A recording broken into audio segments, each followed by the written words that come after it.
For USCFootball.com, I'm Keely here with Dan Weber for instant analysis of USC's 10th practice of spring camp.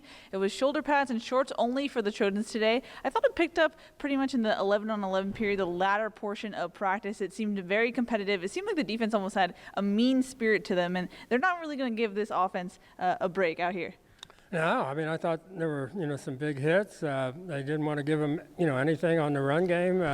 They had to make their way. And I think, as they've gotten more bodies back on defense, like a Dominic Davis and, some of the guys playing with the yellow jerseys and that, they are really trying to, I think it started out, you thought, oh, wow, the advantage is kind of to the receivers.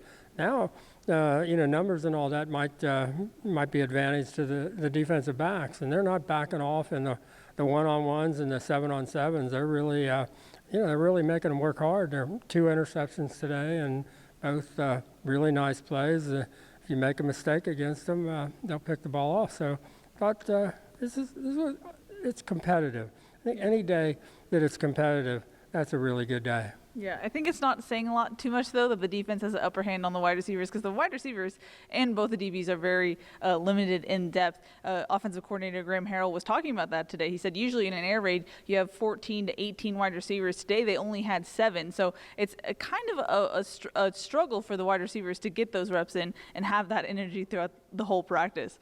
But they've got 7 really good wide receivers. Or the first group is exceptionally good. And I think Graham gave him a terrific compliment when he said he is now going forward raising the standard by which he's going to compare all wide receiver groups based on the way this group has worked, how hard they've worked, how hard they've pushed themselves, how talented they are. He thought this is this gives him a new standard against which to measure wide receiver groups, because this group has been so special, so put in so much effort, so you can't ask for more than that. Yeah, he was particularly complimentary of Tyler Vaughn's, Michael Pittman, and Amon-Ra St. Brown. He said this offense really fits Tyler Vaughn's, and both Pitt gives great effort. Same with Amon-Ra St. Brown. He said Amon-Ra is kind of a professional in that sense. But what are you taking away from this offense? I know JT Daniels was very complimentary of Graham Harrell. He said it's nice to have a coordinator. I don't think he meant this as a shot, but he said it's nice to have a coordinator that knows the scheme, and it's his own scheme, and he knows it really well. Yeah, I mean, you can sit there and have, 1 5-minute post-practice, interview with Graham, who talks really fast. He's not that Texas draw. He's just firing them out at you. And you can hear more sensible ideas and principles about running an offense and what you're trying to do and how you're trying to do it in 1 5-minute post-practice interview than maybe we heard all last year. I mean, it's just – no one ever seemed to really figure out what were they trying to do and how were they trying to do it. And there's no question about that this year. They know what they're doing. I asked JT Daniels, I said, what's the most surprising thing about how this is all going? And he said, well, maybe it shouldn't have been surprising because he told us. I don't know that I believed him. He'll call the same play 5 straight times. He said, we just keep doing those plays until, we do them, to perfection. And he said, the plan is we're going to be able to run our offense better than you're going to be able to stop it. And we're just going to keep doing it, and we're going to get it perfect. And, it is what it was advertised as. And Graham is so comfortable doing it, explaining it, coaching it, calling it. He so believes in it. I mean, it's just, this is how you do things. So he doesn't have to defend it or, make up stuff. He said, this is who we are. This is how we do it. And we just go out there and do it. That's kind of neat. The kids are really responding to that part of it. Yeah, JT Daniels said it almost seems like the offense is more united because of that. They have something to unite behind. But you mentioned about how this offense looks. 4 quarterbacks are rotating through. How are you able to see what this offense looks like when you have so many guys at the helm? I don't know that you can, exactly visualize what will it look like against a defense that has to do certain things against, that doesn't see it every day, and where you'll have the first offensive line, the first group of wide receivers, your first quarterback, play after play after play after play. I think we see some things in terms of the tempo. I know Graham was really pleased that there were times where they were ready to go, and he said everybody else's tongue was hanging out. And he said, the offense is going to set the tone for this team. They're going to set the tempo. They're going to, go out there and be very aggressive and play as fast as they can.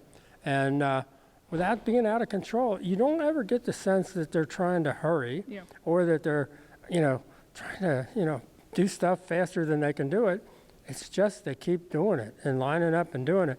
And I don't know that we've got an idea until they line up against somebody else. Right now, I just think all you can do is try to visualize how practice is, what they're doing in practice, and what that will be what that'll look like against somebody that hasn't faced it before with players this talented. I don't know that, college football has had a team at the level USC is or should be at, go to it. So I think Graham is probably learning things about his offense because he probably hasn't had athletes like this to execute it with. And now he's kind of seeing where this can go. Mm-hmm. As far as injuries go, it was the same bunch that was out again today. Jude Wolfe, Solomon Tuialapupu, Caleb Tremblay, and Clayton Bradley were out. Devin Williams was not in attendance, and so was Bernard Shermer.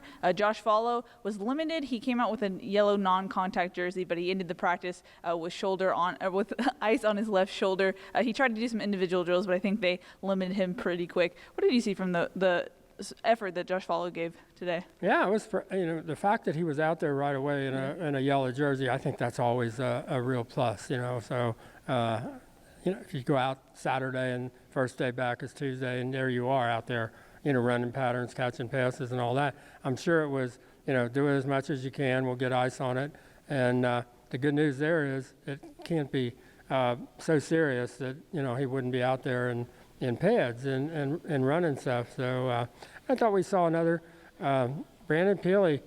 I don't know what exactly happened to him. It was on I guess Keaton Slovis's first pass, and all of a sudden he's there just kind of in a pile off to the side. Brandon Keely, I'm sorry. And he, was like, and the trainer's out, and Clay comes over and whatever. And he was there for a while on the ground and kind of, some indicating, something from the chest down. And then 30, 45 seconds later, he's up and trying to jog it off, and then he comes back and, finishes practice. So I think those are pluses, I think, when you can do that. I don't know if he got the wind knocked out of him, what exactly that was, but, to get up and say, okay, I can do this and finish out, I think that's a good sign. Mm-hmm. Now, Saturday is the Trojans Spring Showcase at 11 a.m. if you want to come out to USC to see it.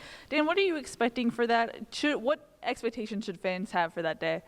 I think that they're going to have an hour on the Pac-12 network. So last year, when they did it, they didn't seem to pay much attention to this is our hour on the Pac-12 network. They just did what they did.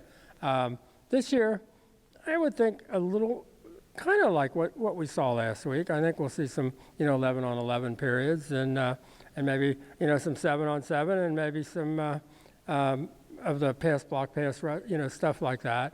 One of the things you've got is by doing it on, Cromwell Field, you've got a lot less space to do it. You're also doing it, it'll be the first time this year, other than when they go to Brian Kennedy Field, that they're on a artificial turf for the whole practice. I don't know. It should be interesting. I'll be interested to see where some of Ben Griffith's punts end up today. One of them hit a light pole today, just right outside the fence. But that'll be fun. See if put any up in the Loker Stadium stands. But I don't know. I think they probably aren't going to spend a lot of time on what should we show on the Pac-12 network, and they probably know if you're Fresno State, you're going to be watching the Pac-12 network for that hour show. So I would guess that, and because you've got such a change in what USC's doing, they might not want to, broadcast that too much and let Fresno come in here, still guessing a little bit. So, I just think, for fans who haven't come out to see them, it's just fun to see them, practicing the way they're practicing and what it is they're practicing doing and how they do it. So, whether it's a, scrimmage or trying to look like a game, whatever, it's not. I just think I like watching them practice. Last year it was tough to watch them practice. This year it's not. This year, kind of enjoyable to watch them the way they're practicing. So I think that'll be fine. I think they've made practice more like games, like by moving it down the field, by using the hash marks, by getting into short yardage situations, by spending as much time as they do on goal line situations and stuff like that. So I don't think they have to adjust as much as say they would have had last year to say, okay, this is a scrimmage situation. I think their practices are much more like games, and so you don't need to, go to that, say, scrimmage mode. And I think that's a good thing because that's what you do every day. And if you can make that as much like, game-like, I don't think you need to emphasize then the scrimmage part of it. Yeah, that makes sense. Only 5 more practices left. We're heading towards the end of spring camp, if you can believe it. Any final thoughts before we wrap it up? Yeah, I think it's kind of fun to see more guys coming back on the secondary. For example, Dominic Davis made just a terrific play today in coverage against Amon-Ra on an out.